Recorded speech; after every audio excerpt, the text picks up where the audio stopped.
Hello again, YouTube. I'm going to read something else that I wrote. It's about drugs. It's called Drugs Are Bad. Drugs. I bet the first thing that comes to mind for most people is street or illegal drugs, and then maybe pharmaceuticals. But drugs are everywhere and in lots of things.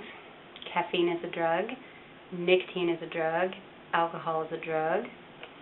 We have a very messed up perception of drugs in the U.S., and we let the government tell us which ones are okay and which ones deserve social ostracism and penalty with almost no resistance or thought. We're conditioned to think of illegal drugs as the most dangerous and damaging. We're conditioned to look down on people who choose an illegal drug for recreation, even though drinking alcohol every weekend is a perfectly legitimate pastime. We accept that someone can use legal drugs and not have a problem, but we immediately associate any illegal drug use with abuse or addiction. We imprison thousands of people for crimes that violate no one's rights. But what's really behind the decisions the government makes when it comes to these restrictions? These accepted assumptions are that they have weighed carefully which drugs are most harmful and addictive and restricted them, while allowing us to freely consume those that are most benign. But is this the truth? So is the government looking after our health? Are they responsibly making the deadly illegal while allowing the freedom to partake in the safe? If you ate enough artificial sweetener, you'd surely get cancer. And you can if you want to, because it doesn't get you high.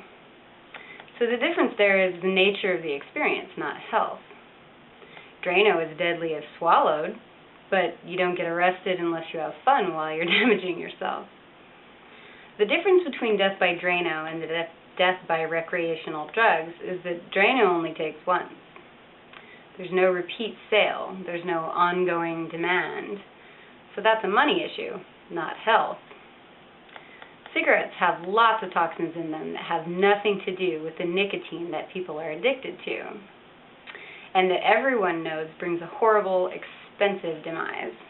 Yet, for the most part, the government does nothing about filling the air of public places. I'm legally restricted from sniffing a natural, unadulterated coca extract when I'm out on the town for a little buzz, but I'm free to give myself Alzheimer's or heart attack by eating MSG or hydrogenated oils. Almost every time I read a snippet of some health advice for just about any ailment, among the suggestions I always see, reduce your intake of caffeine. Cramps, heart disease, sleep disorder, you name it. Ever see that drug-induced spider web thing? Caffeine was the worst. So what danger are we really being protected from? It doesn't appear to be the danger of addiction they are trying to prevent. After all, we're free to be addicted to alcohol and cigarettes. Why is it exactly that marijuana is illegal, but they make and sell, at a pretty penny I might add, a synthetic THC?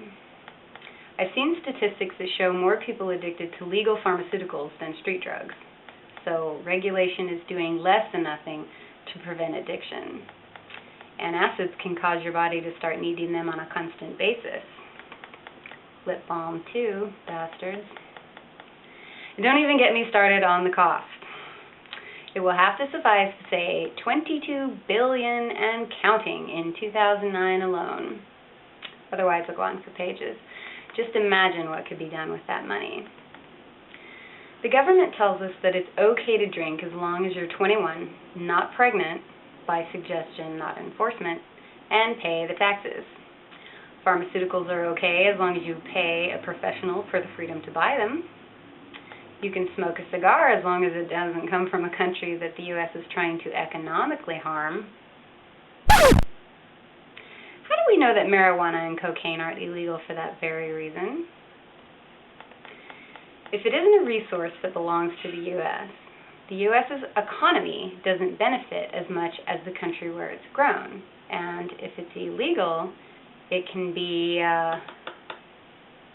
confiscated or stolen And we know that confiscations happen a lot, and that includes drug money. Lots of it. They tell you not to buy illegal drugs because you fund armies of bad guys in foreign countries, but you rarely hear that you run the same risk when you buy diamonds or gas. The bottom line is that it's about money and control, and politics too convoluted and behind the scenes to even dream of understanding, and maybe some seriously misplaced religious values and the necessary accompanying hypocrisy. Why is it that the government has any power at all to tell us what we can put into our own bodies and why?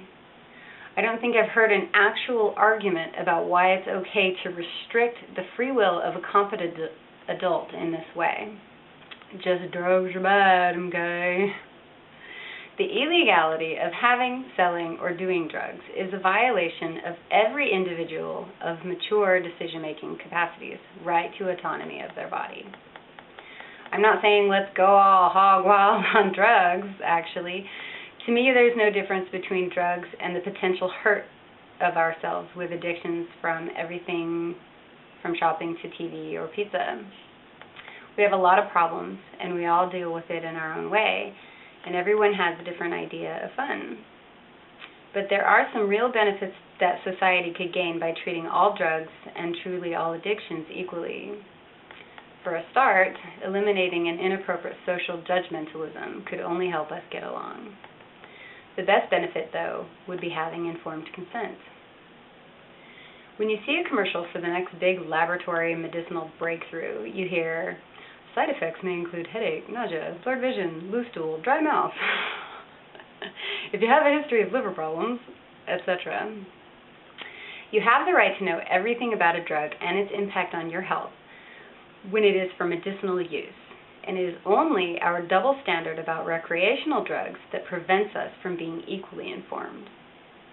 Research and information help people make informed decisions about what they do to their bodies, and so far, it's mainly only available for drugs controlled by pharmaceutical companies or long-standing legal drugs. A large part of what makes illegal drugs so dangerous is that there's no accountability for quality or adulteration. Ecstasy is a great example. People die from taking what they think is MDMA, which turns out to be some heinous concoction of chemicals they never would have taken if they had known what it was. Another benefit would be a reduction of crime. Without getting into the years of debate over this, I'll just say, if someone hurts you while you're doing something illegal, and you can't ask the law to hold them accountable without incriminating yourself, they know it too. So who's going to help? People will always use drugs. For whatever, to change the way they feel when they want to. For fun, to alleviate stress, and even for spirituality. The point isn't about the damage or danger associated with the drug use, because that's everywhere. The point is that only the person who has the right to say if that damage or danger is okay is the individual. That's why skydiving is legal. You just have to sign a waiver. By the way, adrenaline is a drug. If we ever want to become responsible as a society, we have to allow ourselves freedom. It would be healthier, safer, and most importantly, more appropriate if politics and money were lower on our government's priority list than protecting social rights, proper information, and education. To read all the things about our costly and immoral drug war that I didn't say, go to drugwarfacts.org or check out normal.org while you're at it. Thanks.